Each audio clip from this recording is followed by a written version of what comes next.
Hey there!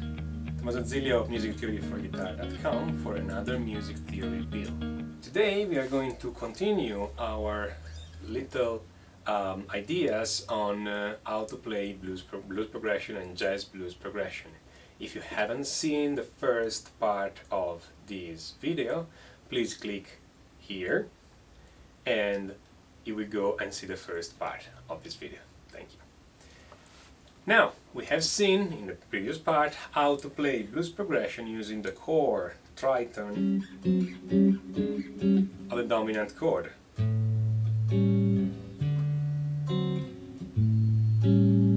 Okay?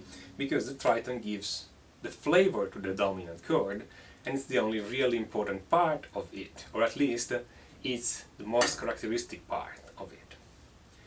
Now, we are going to make an observation. A tritone, the tritone, for instance, of the A seventh chord, is C and G. What happens is that the tritone is the same interval even if I change the position of the note. So if I play the G as the lower note and the C sharp note as the highest note, I have this kind of shape. It's a tritone. If I play as my lowest note a C sharp and as my highest note the G, so the same two notes but I just invert them, as you see I obtain the same interval, the same shape. This means a very important thing. The tritone is the inverse of itself, and it's the only interval when this happens, essentially. What has this to do with us? It means also another thing, essentially, that I can play an A7 and the essential tritone, the chord tritone of A7, it's C sharp and G, but I can also play another seventh chord, E flat seventh, where the chord tritone has the same notes inside. It's still C sharp and G. And those two chords, since those two chords have exactly the same chord tritone, they sound very similar. It's just great in a sense, because I can play one and then play the other, and as you see, they sound really similar. How can I change between those two? I just change the bass. Here I'm playing the chord tritone and a bass of A. I'm playing an A7. Here I'm playing the chord tritone and the bass of E flat, so it's an E flat 7. They sound really close, so I can simply substitute one for the other.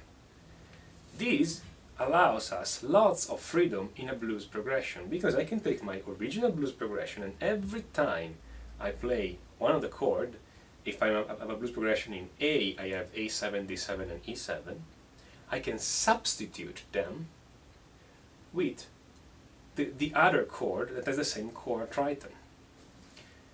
As it happens, if you do all your calculation and sit down and write those notes, the chord that has the same chord tritone, is the chord, stay with me here, that has the root a tritone apart. Meaning, A7 has the same chord tritone as E flat 7, and A and E flat are one tritone apart themselves. Yes, I know it's confusing. I suggest you rewind the video and see this last part again. It's going to make sense.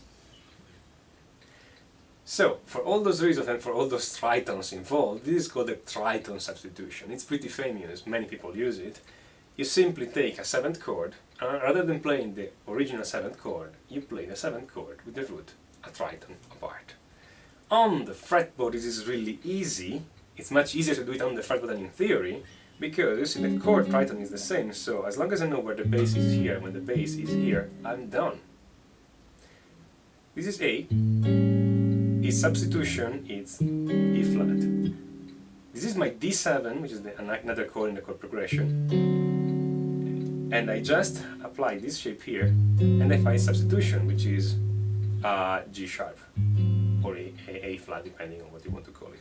This is my E7 and B flat, it's a substitution. You see, I'm just using those two shapes, I'm not doing anything else.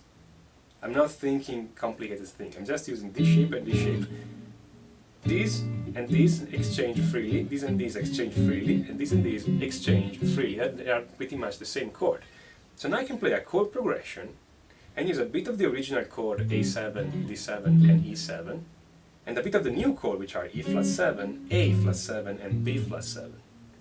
As long as I use them in the right position, which means substituting the chord they are associated with.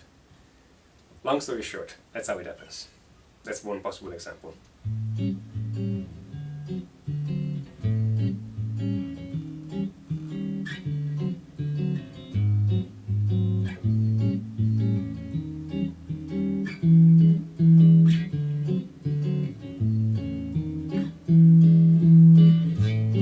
A7, D7, A7, substitution, E flat 7, D7, substitution, A flat 7, A7, substitution, E flat 7, E7, D7, A, E flat, E7. Okay? Now, it doesn't have to stop here. It can become even more complex and exciting if I start adding, like we were doing last time, an extra note on top, whatever I like, literally. Whatever I like, I can use. And I just need to change the bass to make a substitution. I don't need to change the upper note. So these work together. These and these are the same chord, and so on and so forth. So I can play something similar.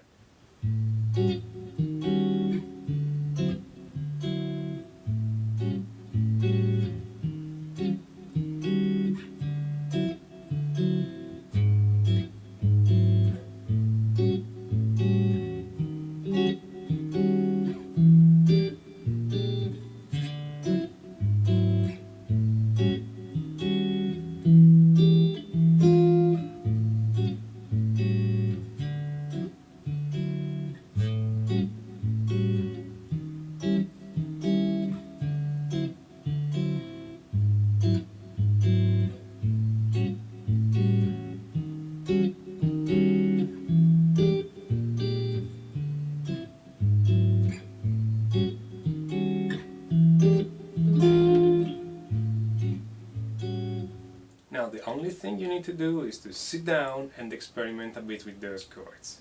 Don't be afraid to play them wrong. You cannot damage anyone or anything. Okay? You should just sit down, listen to the sound of those chords, get used to play them, and in little time you're going to be able to play a great blues or jazz blues chord progression without any difficulty. Thank you very much. Enjoy.